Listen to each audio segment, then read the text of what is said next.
지금 안철수 후보나 우리 윤석열 후보나 강렬한 정권 교체의 희망이 지금 반영돼 있지 않겠습니까? 우리 당에서 뭐 그동안에 약간의 진통이 있었고 또 그런 과정에서 안철수 후보에 대한 새로운 관심도 쏟아진 것 같은데 정권 교체의 열망이 모아지고 있다는 점에서는 저희는 뭐 똑같다고 생각을 합니다. 다만 이제 이 힘을 어떻게 모을 것인가 이런 문제 또 우리 당의 입장에서는 우리 당을 통해서 확장함으로써 함께 승리할 수 있는 방안을 찾고 싶다는 것이고 세상에는 다 무슨 중력의 법칙이라는 게 있습니다. 뚜렷한 구심을 가진 정당, 또 오랜 전통을 가진 정당, 많은 의석을 상대적으로 민주당보다는 적습니다만 의석 기반이 있는 정당을 통해서 또 안철수 후보가 지향하고 있는 저런 과학기술이라든가 여러 지향을 함께 모을 수 있는 정당, 그런 정당을 통해서 단일화를 이루었으면 합니다. 지금 굉장히 양강구도로 갈 것이라고 봅니다. 양강구도요? 그런 구도고 또 안철수 후보는 또 우리한테 신선한 자극제가 되고 있고 또 한꺼번에 우리 당에 그동안 조금 미진했던 부분에 대해서 그 당의 많은 우리 당의 관심청들의 그 지지세가 안철수 후보로 가 있기 때문에 안철수 후보 쏠려 있는 그 부분을 우리 당이 함께 또 안철수 후보도 함께 갈 수 있는 그런 방안으로 정책이면 정책 또 새로운 대안이면 대안 이런 것들을 통해서 수렴해내야겠습니다. 국민들 입장에서 볼 때는 이 안철수 후보나 또 윤석열 후보나 다 정권 교체의 한 힘을 모을 사람으로 이렇게 생각을 하고 있습니다. 생각하고 있는데 저희 당 입장에서는 당연히 단일화를 염두에도 하면 안 되죠. 저희들은 우리 당 후보를 대선 후보로 해서 안철수 후보가 힘을 합쳐주는 이런 방식으로 생각할 수밖에 없습니다.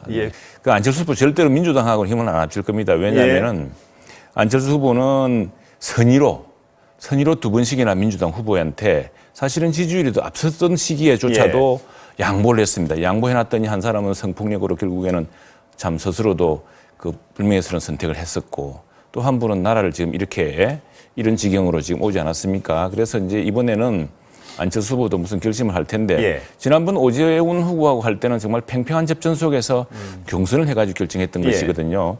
그런데 지금 이제 우리 당하고 지지율은 지금 뭐 윤석열 후보하고 지지율을 비교할 정도는 아닙니다. 윤석열 후보 굳건하게 있고 저는 뭐 안철수 후보도 과학자시니까 세상에는 과학의 법칙이라는 게 있습니다.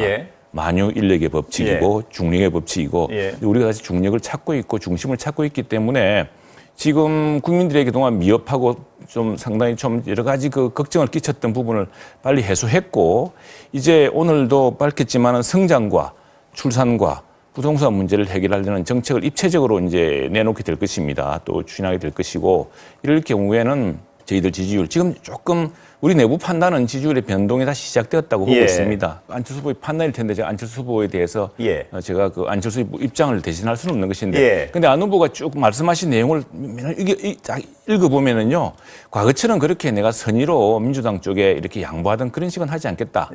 그리고 국민의 뜻을 분명히 받들어서 그러나 더 큰 방점은 정권 교체에 있습니다. 그런 점에서 크게 우리 당의 목표와 또 우리 당이 하고 있는 방향과 국민들의 여망에 어긋나지 않을 거라고 생각을 합니다. 빨리 저희들이 이전에 컨벤션 직후에 그 정도의 지지율, 국민적 신망을 얻는 게 중요하고요. 그런 의미에서는 단일화 논의에 우리가 공연히 그 논의를 길게 하는 것 자체가 별 의미가 없다고 생각합니다. 우선 우리 스스로가 국민의 신뢰를 얻고 후보가 국민의 어떤 기대를 다시 모으는 더 강력한 기대를 모으는 게 더 급선무고 그런데 단 하나 큰 판을 보자면 과연 이 선거에서 국민들이 간절히 원하는 것은 무엇인가? 안철수 후보가 또다시 민주당에 가서 민주당에게 양보해서 민주당이 다시 정권을 연장하는 것을 국민들이 원하겠느냐?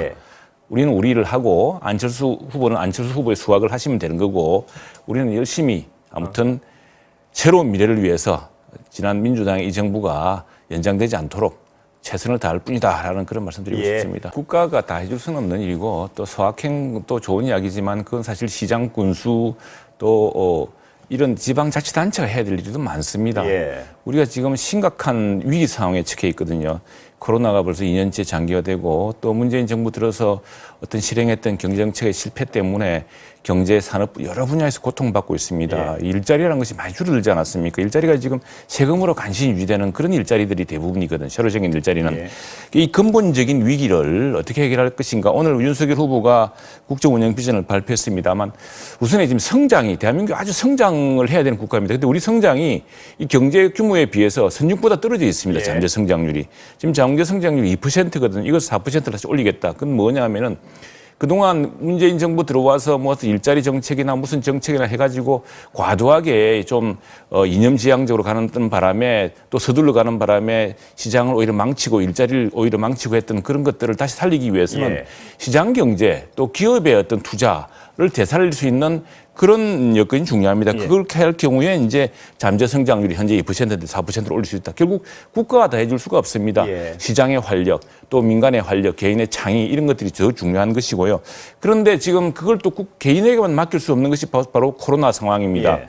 벌써 소상공인의 임대료 문제라든가 여러 가지 고통이 심화되고 있지 않습니까? 예. 그래서 그 부분은 당장 이제 임대인, 임차인 그리고 국가가 그 3등분 하는 그런 당장 포스트 코로나 양극화, 포스트 코로나에 코로나 시로 겪고 있는 소상공인 또 저소득층의 문제를 해결할 수 있는 그런 그 코로나 대책위원회, 예. 그래서 포스트 코로나 대응위원회를 이제 바로 만들겠다고 예. 했습니다.